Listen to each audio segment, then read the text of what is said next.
My children are 17 and 14 respectively.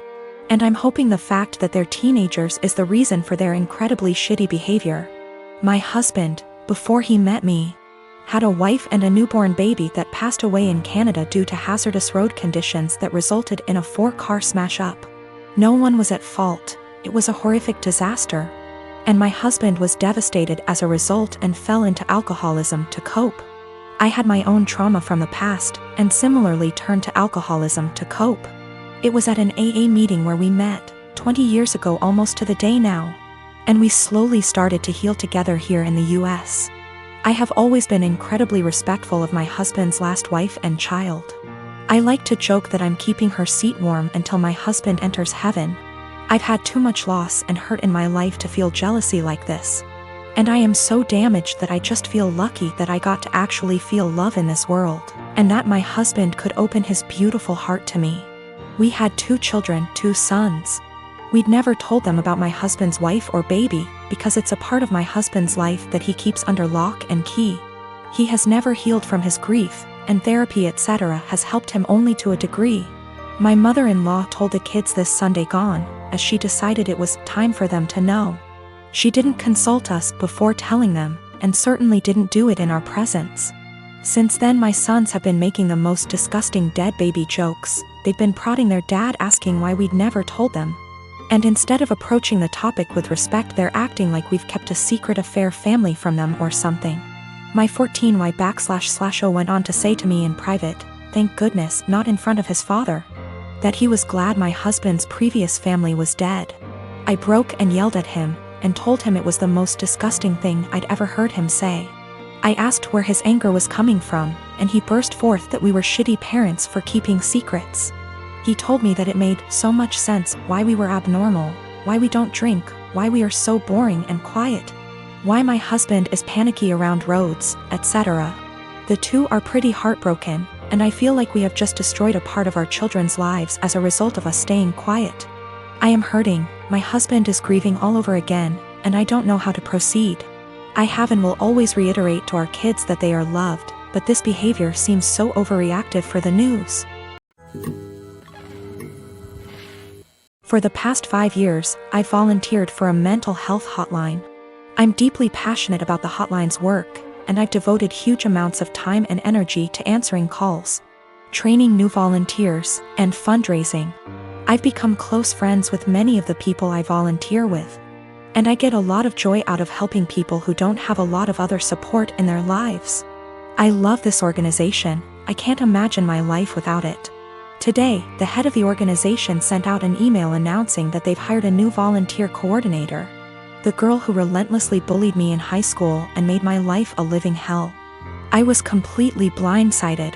I moved across the continent after graduating from high school, and I have no idea how or when this girl moved to my city. I doubt she applied for this job to deliberately antagonize me, since we've had no contact since graduation and all volunteers are anonymous. So it's just a terrible coincidence. But it still means I'm going to have to be working with a person who was unbelievably cruel to me. I really don't know what to do. Obviously, all of this was a long time ago, and it's possible she's cleaned up her act since high school. But I still hate the idea of even being in the same room as this girl. I've had her blocked on every platform for, wow, over a decade now. It looks like my only options are to A, tough it out and deal with this person coming back into my life, or B, quit the hotline after 5 years of service. I went for my regularly scheduled afternoon shift at the hotline, and the girl just happened to be there for some kind of orientation. I wasn't expecting her to be there, so I initially just kept my head down and ignored her. A little while into the shift, she came over to introduce herself, and genuinely didn't seem to recognize me. I've cut my hair and gotten glasses since high school, so that could have been it. It was a very brief interaction, and I didn't say anything to her in return, just nodded and smiled. After she left, I asked my shift supervisor if I could speak with her privately. I followed some of the advice here, just letting her know that I have a history with this person and I'm not comfortable working with her directly. The shift supervisor was very understanding and said that she could arrange for me to only serve shifts when the girl isn't supervising. She also offered to let me schedule my shifts through her instead of through the girl, which I appreciated. Unfortunately, it seems like there will be an unavoidable level of casual interaction, given that the girl is working in the facility on a full-time, 9-to-5 basis. I think I'll be able to stick it out for now, but we'll see. The shift supervisor did ask me what I wanted to tell the girl. Vis-a-vis an excuse for my not wanting to be on shift with her, but I couldn't think of anything to say. So I left it up to her. 2 years ago my house burnt to the ground after being struck by lightning. Thankfully it was during the day, so our 3 kids were at school and my husband and I were at work. We lost everything, but we were safe. It took almost 11 months for the insurance to pay out.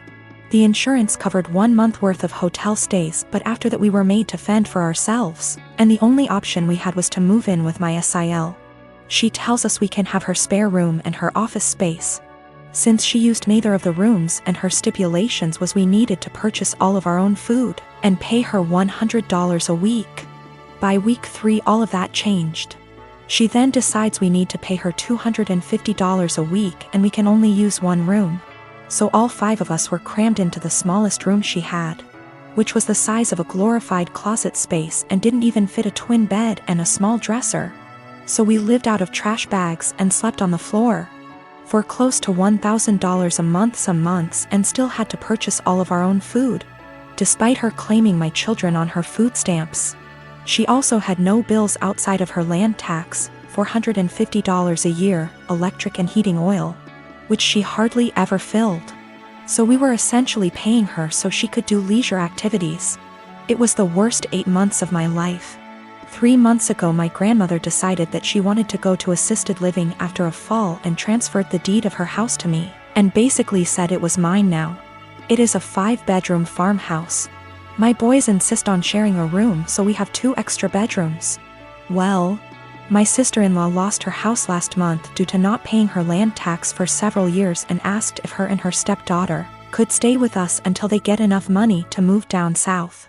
I said sure, 1 bedroom, $800 a month, and you have to buy and cook all your food separately because my daughter is vegan.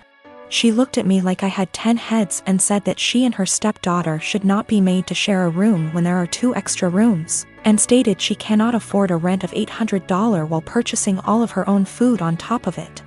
I said, neither could we, but we managed to cram 5 people into a glorified closet space while you were getting $1,000 and food stamps. Take it or leave it.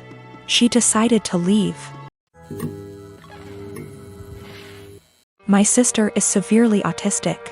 She requires attention almost 24/7 and cannot be left alone. She is nonverbal and cannot take care of herself at all. Despite the fact that she is only 12, she is extremely destructive and violent and destroys anything she gets her hands on. I hate her. That should be wrong to say, but it doesn't feel like it.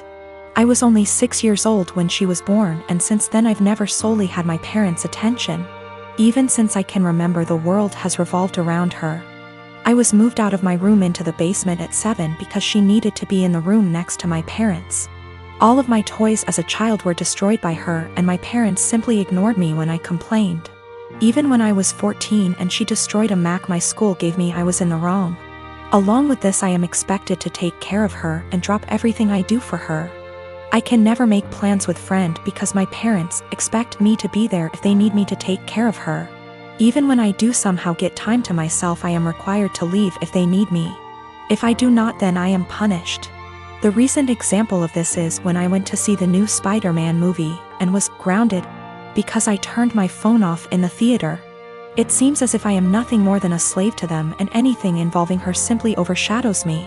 This last week I was chosen to give a speech at a school event. I was so excited, and my parents promised to be there, but they never showed and claimed it was because of my sister. Anytime anything like this happens for me, they are too busy with her. I've held this in for so long, and it finally spilled out today. While talking about colleges with my father, he joked that I should get a degree that pays well so when they're gone I can take care of my sister. I don't know why, but this caused me to break down. I cried and screamed about how it always about her. I'm nothing more than a caretaker to them, that they always make it about her, and that I'm expected to be her slave for the rest of my life. I've locked myself in my room since then, and my parents have not come to check on me. It's not her fault that she was born the way she is. My parents came to talk to me a while after my breakdown, but I was unable to bring myself to talk to them and only cried and asked them to leave. They have made arrangements with my grandfather for me to stay with him for the time being and am getting ready to go to his house. My parents want to talk to me, but we have decided it's best I leave for now to have some space and time to collect myself. We will be sitting down and talking later this week about this issue.